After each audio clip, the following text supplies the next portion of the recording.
Welcome everybody.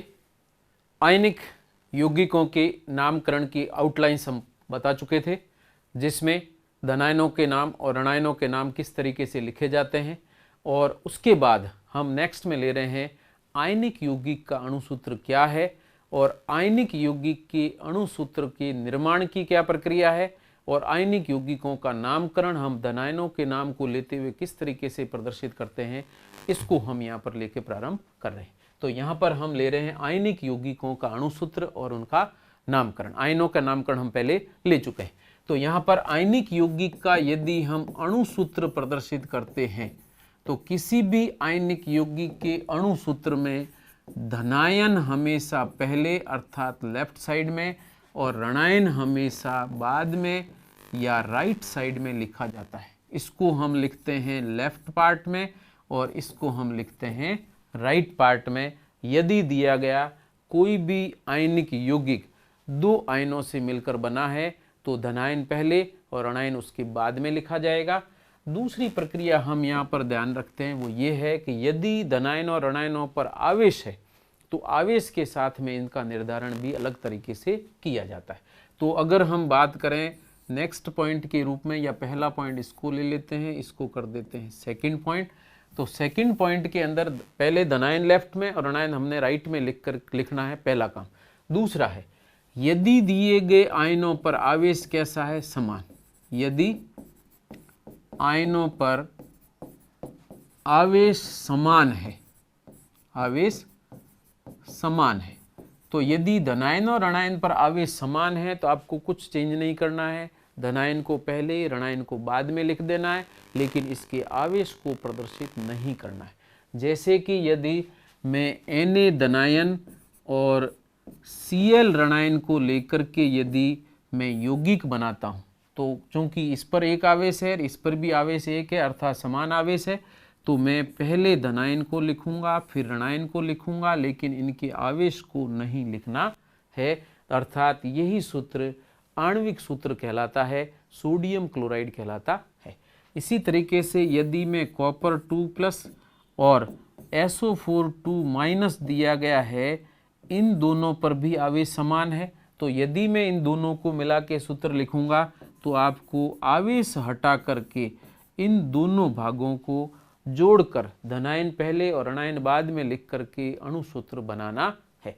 इसी तरीके से यदि मैं ऐसा आयन लेता हूं जिस पर 3+ आवेश, दूसरे पर 3- आवेश है, तो इन दोनों को यदि आपस में जोड़ा जाए तो आवेश हटा करके बाकी दोनों भागों को नज़दीक लिख दीजिए और यही इसका अणुसूत्र कहलाएगा। ऐसे यदि मैं एल्यूमिनियम 3+ और N3- को लेकर के अणुसूत्र बनाना चाहता हूं तो आप केवल क्या करेंगे, दोनों आयनों को एक साथ लिख देंगे जिसमें धनायन पहले और ऋणायन बाद में होगा, लेकिन इनके ऊपर के आवेश को हटा दिया जाता है। तो इस तरीके से समान आवेशित आयन दिए जाएं तो उनका अणुसूत्र इसी तरीके से लिखा जाएगा।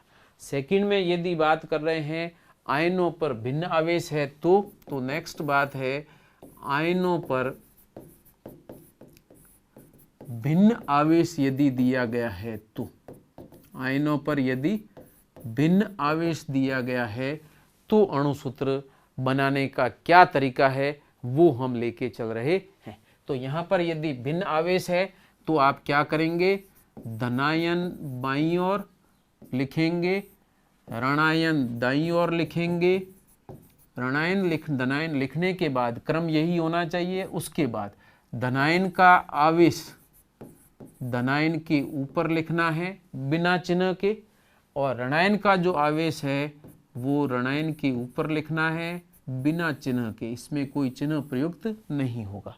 उसके बाद आप क्या करेंगे, इस धनायन के आवेश को ऋणायन के नीचे और ऋणायन के आवेश को धनायन के नीचे लिख करके सूत्र में परिवर्तित करते हैं।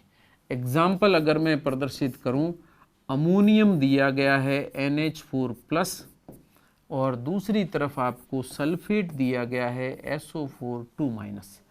इसका यदि अणुसूत्र बनाना है तो इसके अणुसूत्र को बनाने के लिए क्या तरीका रहेगा, सबसे पहले आप अमोनियम आयन लिख दीजिए बिना आवेश के, उसके ऊपर का चिन्ह है उसको हटा देना है। फिर इसके ऊपर जो आवेश था उसको संख्या के रूप में ऊपर लिख दीजिए। दूसरी तरफ है ऋणायन है, उसको एज इट इज लिखिए, इसका आवेश नहीं लिखना है लेकिन आवेश को संख्या के रूप में ऊपर लिख दीजिए। 2 माइनस है तो 2 लिखा, 1 प्लस है तो 1 लिखा। उसके बाद आपको क्या करना है, यदि दिए गए आयन में एक से ज़्यादा परमाणु हैं और उनके नीचे इनकी संख्या लिखनी है तो इसको पूरे को ब्रैकेट में लिखना जरूरी है। तो यदि मैं इसके आवेश को अमोनियम के नीचे लिखता हूँ, सल्फेट के आवेशों की संख्या को अमोनियम के नीचे लिखें तो आपको अमोनियम का जो सूत्र है पूरे को ब्रैकेट में बंद करके उसके नीचे संख्या 2 लिखनी है और फिर नज़दीक में SO4 लिख करके सूत्र बनाना है। तो इस तरीके से ये सूत्र बन जाएगा अमोनियम सल्फेट का, जिसमें आयनों की संख्या लिखे बिना मैं अमोनियम सल्फेट लिखूंगा तो अपने आप ही अमोनियम का सूत्र ये है, सल्फेट का सूत्र ये है, मिला करके आणविक सूत्र में बदला जा सकता है। इसी तरीके से यदि दूसरा एग्जाम्पल लिया जाए, मैं यहाँ बात कर रहा हूँ, नाम लिख करके प्रदर्शित करें। नाम लिखा मैंने सोडियम और इधर लिखा फॉस्फेट।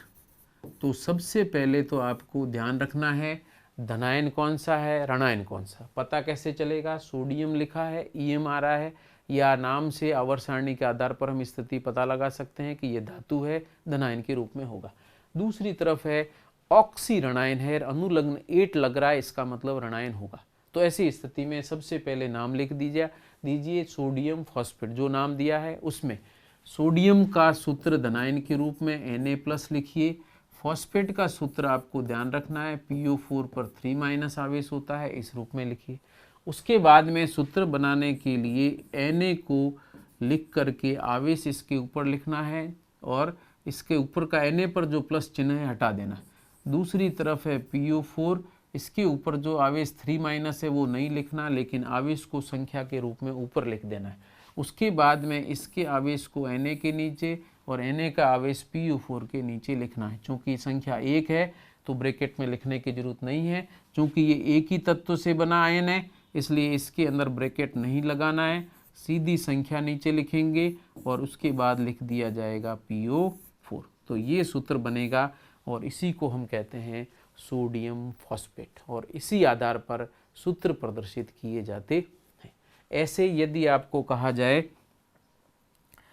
पोटेशियम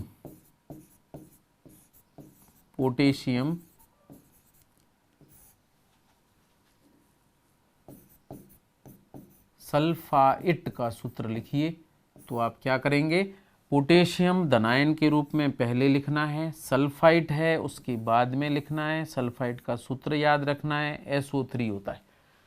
SO3 पर ऋणावेश है तो कितना है ऊपर लिख दीजिए, K पर धनावेश है कितना है ऊपर लिख दीजिए। फिर इन दोनों आवेशों को क्रॉस करके सूत्र बना दीजिए, K2SO3 नज़दीक में लिख करके प्रदर्शित करिए और यही सूत्र बनेगा। इसी को हम कहते हैं पोटेशियम सल्फाइट। तो इस आधार पर हम यौगिकों के अणुसूत्र बना सकते हैं और उन अणुसूत्रों के आधार पर यौगिकों का नामकरण किया जाता है। तो यहाँ पर अब मैं कुछ एग्जाम्पल ले रहा हूँ। अणुसूत्र बनाने की प्रक्रिया इतनी है।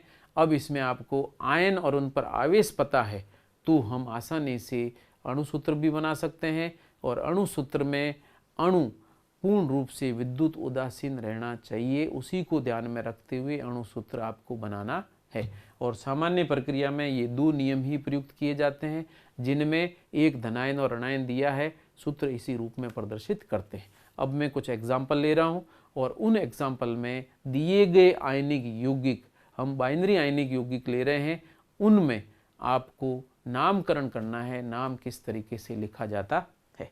तो नेक्स्ट मैं एग्जाम्पल लेता हूँ।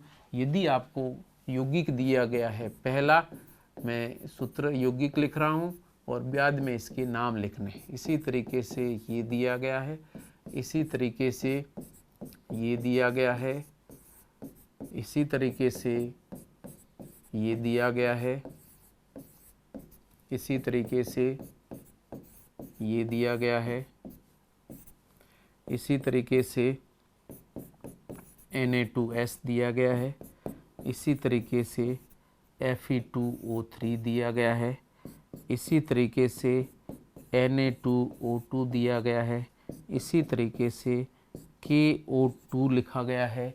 ऐसे ही मैं एग्जाम्पल अगला ले रहा हूँ जिसके अंदर यदि NaN3 दिया गया है, इसी तरीके से CH3COONA दिया गया है, इसी तरीके से PbSO4 दिया गया है, इसी तरीके से CuCl दे रखा है, इसी तरीके से Hg2Cl2 दे रखा है, इसी तरीके से Ki दे रखा है, इसी तरीके से Na2C2O4 दे रखा है। तो इनके नामकरण कैसे किए जाते हैं, एक और एग्जाम्पल ले लीजिए। C6H5NH3 whole twice SO4। अब ये आपको आयनिक यौगिक दे रखे हैं। सूत्र लिखने का तरीका वही है, केवल आयनों के नाम ध्यान रखते हुए हम यौगिकों का नामकरण करते हैं। तो हम पहला एग्जाम्पल ले रहे हैं NH4Cl।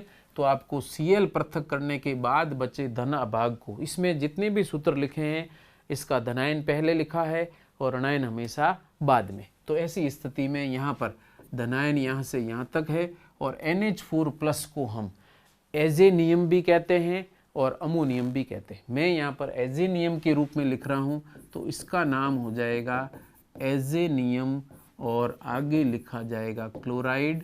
इसमें सभी स्मॉल लेटर्स प्रयुक्त किए जाते हैं। ऐसे ही के और Br में के पहले और Br बाद में है, तो के का नाम लिखा जाएगा पोटेशियम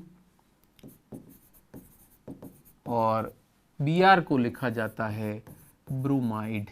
चूंकि ऋणायन है, अकेला है, अनुलग्न के रूप में आइड लिख करके प्रदर्शित किया गया। इसमें आपके धनायन पोटेशियम अलग करने के बाद में बचा MnO4। तो यहाँ पर हम नाम लिखेंगे, के का तो हो जाएगा, ऊपर लिखा है पोटेशियम, मैं इसको शॉर्ट में लिख देता हूँ।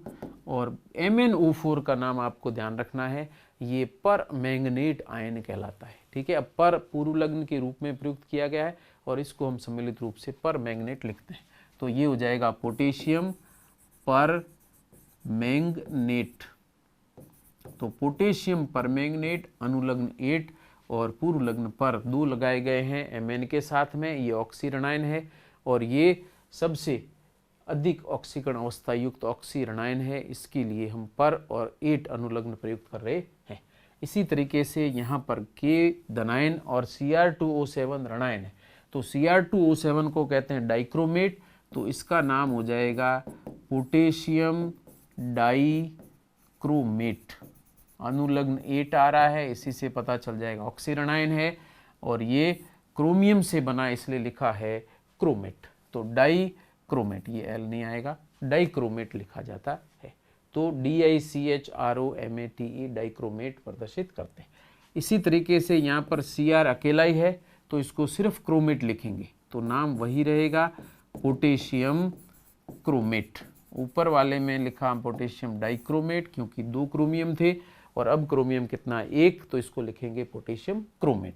ऐसे यदि मैं बात करता हूँ Na2S की, Na को कहते हैं सोडियम और S अकेला ऑक्सी ऋणायन नहीं है, सामान्य ऋणायन है, तो इसके लिए अनुलग्न लगाएंगे आइड।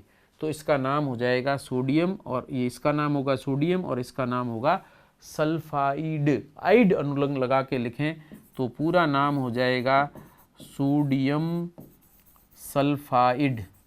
PHIDE भी लिख सकते हैं और FIDE भी लिख सकते हैं, तो सोडियम सल्फाइड लिखा गया। इसी तरीके से Fe2O3 का हमने नामकरण पहले किया था डाई आयरन ट्राईऑक्साइड, ये इसके संगठनात्मक नाम के रूप में। और आयनों के रूप में लिखूं तो Fe पर आवेश कितना है, कैसे पता लगाएंगे, O3 है, अर्थात ऑक्सीजन की संख्या Fe पर आवेश और Fe की संख्या ऑक्सीजन के आवेश को दर्शा रही। तो ऐसी स्थिति में Fe पर 3 आवेश है और चूंकि Fe परिवर्तनशील संयोजकता दर्शाता है, तो ऐसी स्थिति में Fe पर यदि 3 आवेश हैं, इसका मतलब ये उच्च ऑक्सीकरण अवस्था युक्त या उच्च संयोजकता युक्त आयन है। तो ऐसी स्थिति में इसके नाम के साथ अनुलग्न क्या लगाना है, इक लगाना है। तो लेटिन नाम के साथ इक लगाएं, तो फेरम के साथ इक लगाया जाए तो क्या हो जाएगा, फेरिक और O माइनस पर नाम लिखें तो ये होता है ऑक्साइड। तो यौगिक का नाम होगा फेरिक ऑक्साइड, या अगर इसको संगठनात्मक नाम के रूप में लिखें तो डाई आयरन ट्राई ऑक्साइड हम पहले नाम लिख चुके हैं। ऐसे ही Na2O2, Na2O2 में यहाँ पर लिखा गया है सोडियम। यहाँ पर आपको संख्या बताने की जरूरत नहीं है कितने हैं, क्योंकि आयनिक सूत्र जब लिखा जाता है तो उनके ऊपर आवेशों के आधार पर सूत्र हमेशा निश्चित हो जाता है, संख्या उसी से आ जाती है। तो यहाँ संख्या नहीं लिखी जाए तो यहाँ लिखा जाएगा सोडियम। अब पीछे जो आयन बचा वो कौन सा है, O2 तो लिखा है, लेकिन यह O2 किस रूप में है वो आपको ध्यान रखना है। 2 O2 पर 2 माइनस आवेश, तो O2 आवेश हो जाएगा 2 माइनस, तो इसे हम कहते हैं पर ऑक्साइड। ये पहले आया था H2O2 में, आपको पता है हाइड्रोजन पर ऑक्साइड, तो यहाँ पर सोडियम पर ऑक्साइड कहा जाता है। तो ये Na2O2 को हम कहते हैं सोडियम पर ऑक्साइड, तो सोडियम पर ऑक्साइड हो जाएगा। इसी तरीके से KO2 में O2 और K पर +1 आवेश है, तो O2 पे कितना होगा, 2 ऑक्सीजन परमाणु पर -1, और 2 ऑक्सीजन पर 1 माइनस आवेश युक्त आयन को हम कहते हैं सुपर ऑक्साइड। तो यहाँ पर हो जाएगा इसका नाम पोटेशियम सुपर और ऑक्साइड करके लिखा जाता है। तो इस तरीके से आयनिक यौगिकों के नाम प्रदर्शित किए जाते हैं। सिर्फ आपको ध्यान रखना है आयनों के नाम क्या क्या होते हैं, और वह नाम लिखने का तरीका मैं आपको लिस्ट में पहले बता चुका हूँ।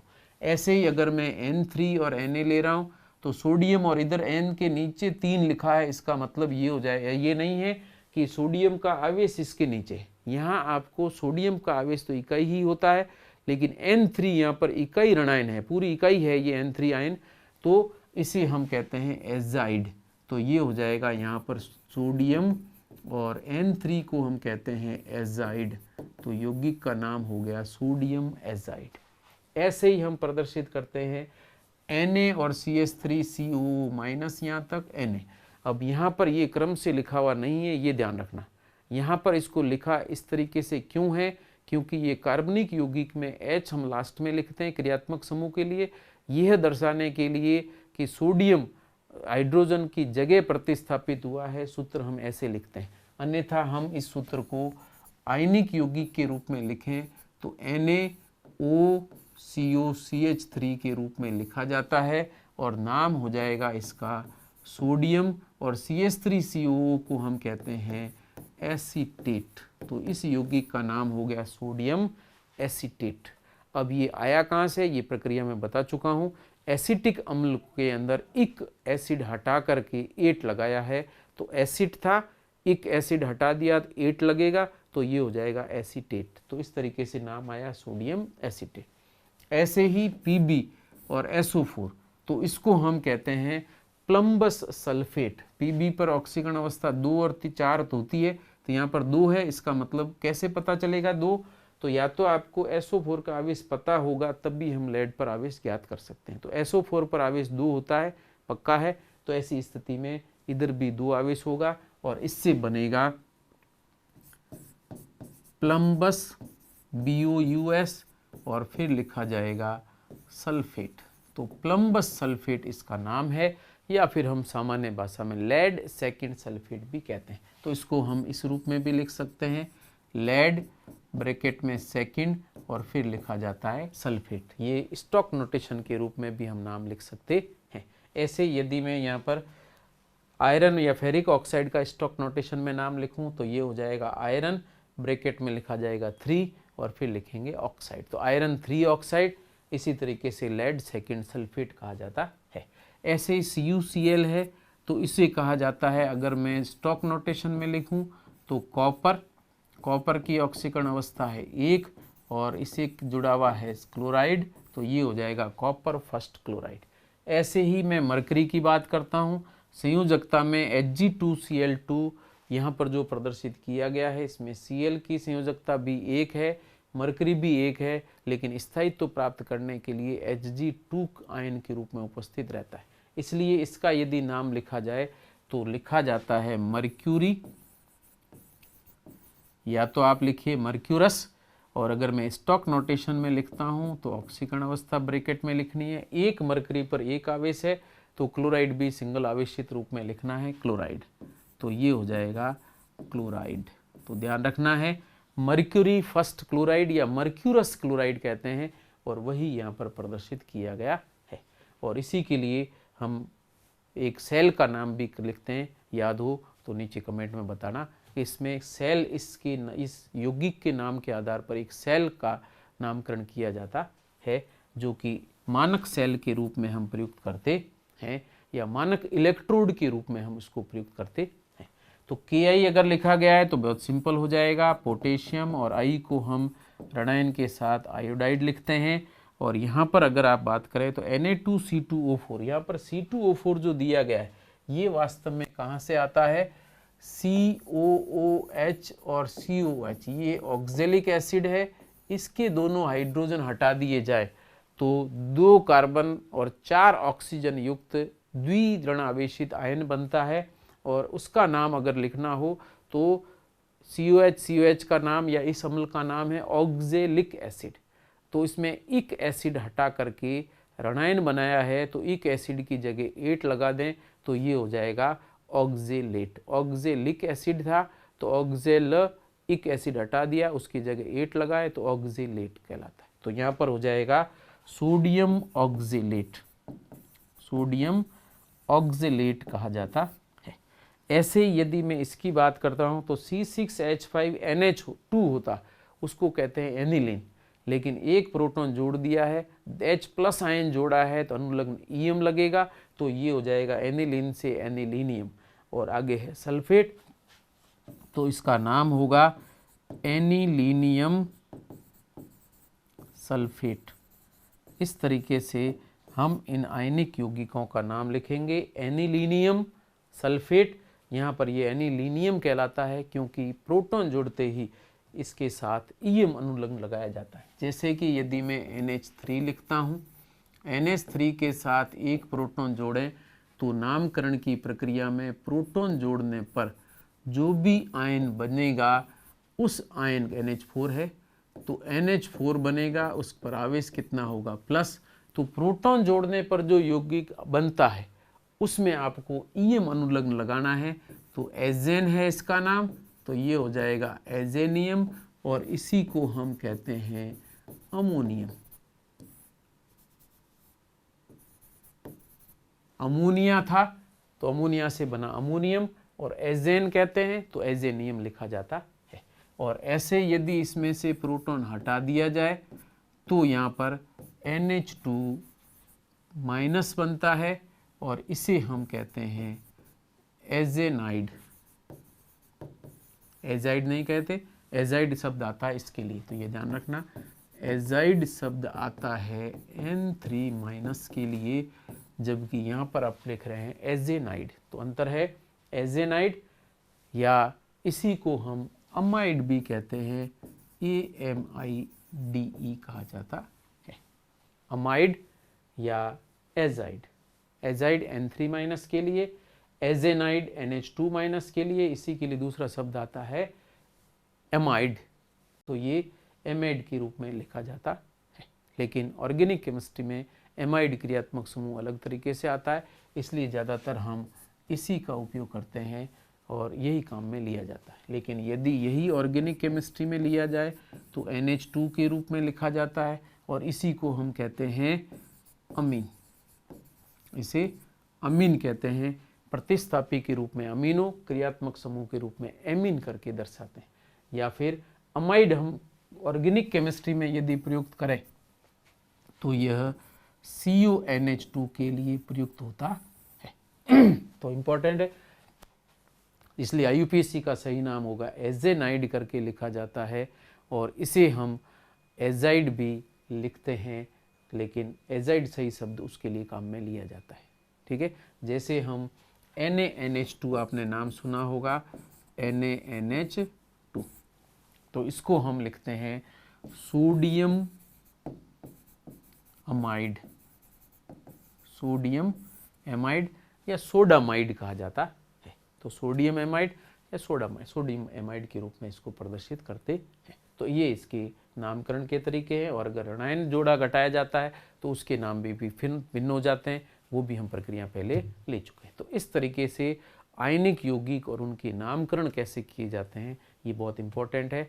अब मैं इसमें एक लास्ट पॉइंट और जोड़ रहा हूँ और वो है हैलाइड जो है, ऑक्सी हैलाइड हैं, उनके नाम कैसे लिखे जाते हैं। तो हम बात कर रहे हैं ऑक्सी हैलाइडों की, और ऑक्सी हैलाइडों के अंदर हम नाम लिखें तो मैं शुरुआत कर रहा हूँ OCl माइनस, या इसको इस तरीके से लिखते हैं ClO माइनस के रूप में, ClO2 माइनस के रूप में, ClO3 माइनस के रूप में, या ClO4 माइनस के रूप में। 4 ऑक्सी ऋणायन हैलोजनों में निर्मित होते हैं। इन चारों का नाम लिखने का तरीका क्या है? इन तीनों के अंदर चारों में नाम लिखने के लिए कुछ तो हम पूर्व लग्न काम में लेते हैं या प्रीफिक्स काम में लिए जाते हैं, और कुछ अनुलग्न भी प्रयुक्त किए जाते हैं। तो कुछ पूर्व लग्न हैं और कुछ अनुलग्न हैं। अगर मैं Cl माइनस के लिए लिखता हूँ तो यहाँ पर आपको पूर्व लग्न के रूप में तो यूज़ करना है हाइपो, और अनुलग्न के रूप में यूज़ करना है आइट। लेकिन ये दिया गया है तो पूर्व लग्न नहीं लगाएंगे, केवल अनुलग्न आइट यूज़ होगा।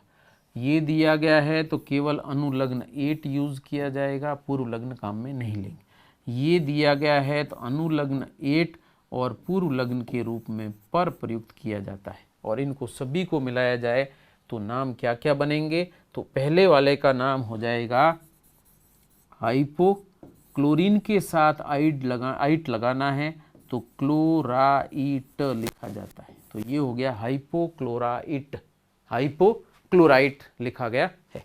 ऐसे यदि मैं ये लिखता हूँ तो केवल इसको लिखा जाएगा क्लोरीन के साथ आइट लगा करके क्लोराइट, और ClO3 है तो इसे हम कहते हैं क्लोरेट। और यदि इसकी बात की जाए तो पूर्व लग्न भी लगेगा और अनुलग्न भी लगता है। तो इस तरीके से प्रीफिक्स और सफिक्स दोनों जोड़ करके पर क्लोरेट के रूप में नामकरण किया जाता है। ऐसे यदि मैं एग्जाम्पल लेता हूँ इसी रूप में, यदि मैं लेता हूँ NaIO3 तो इसे कहा जाता है सोडियम, Na का नाम हो जाएगा, और IO3 जो दिया गया है, 3 ऑक्सीजन अगर हेलोजन के साथ में है तो अनुलग्न 8 लगता है, और आयोडीन के साथ 8 लगाएं तो ये हो जाता है आयोडेट। तो इसको हम लिखेंगे सोडियम आयोडेट लिखा जाता है, और इसी तरीके से हम इनका नामकरण करते हैं। ऐसे ही एक एग्जाम्पल और लेता हूँ। CaOCl2 का यदि नाम लिखना हो तो इसकी संरचना ध्यान रखनी है। एक Cl जुड़ा है, एक OCl जुड़ा है, तो इसको हम नाम देते हैं कैल्शियम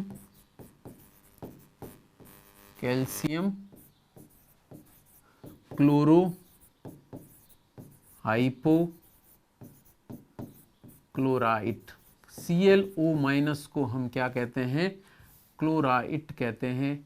तो ये इसका नामकरण हो जाएगा, और इसी का कॉमन नाम है ब्लीचिंग पाउडर कहते हैं इसको, या फिर इसी के लिए दूसरा हिंदी में शब्द आता है विरंजक चूर्ण, अर्थात रंग उड़ाने वाला चूर्ण है, ब्लीच करने वाला चूर्ण है, इसलिए ब्लीचिंग पाउडर या विरंजक चूर्ण कहते हैं। और इसका नाम है कैल्शियम क्लोरो हाइपोक्लोराइट।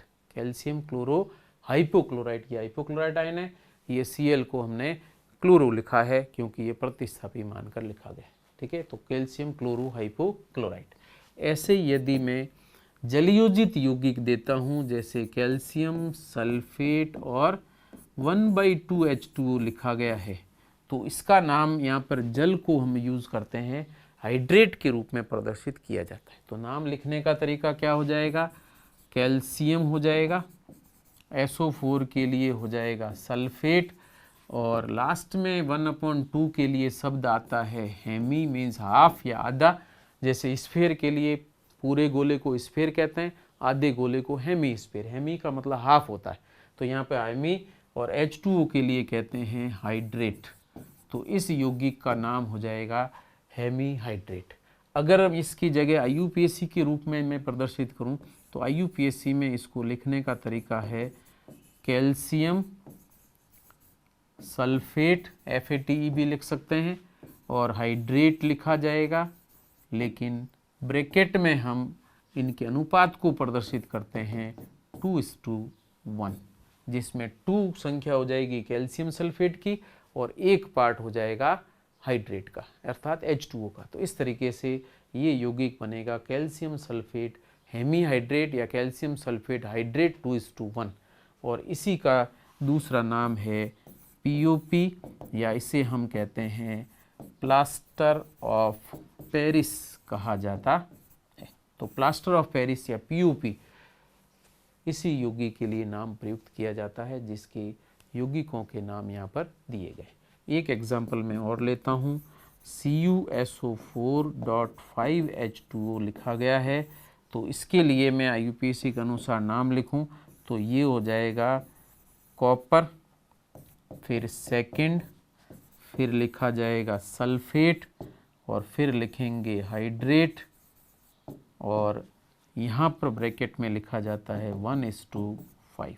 तो इस तरीके से इसका IUPAC नाम हो जाएगा कॉपर सेकंड सल्फेट हाइड्रेट, और हाइड्रेट यहाँ पर कितने 5, तो 1:5 के रूप में लिखा जाएगा। या फिर मैं इसको ऐसे भी लिख सकता हूँ कॉपर सल्फेट पेंटाहाइड्रेट, तो भी यौगिक का नाम सही है। तो इस तरीके से कुछ आयनिक यौगिक के सूत्र कैसे बनाएं और उनका नामकरण कैसे किया जाता है, यह प्रक्रिया इस टॉपिक के अंदर हमने कंप्लीट की।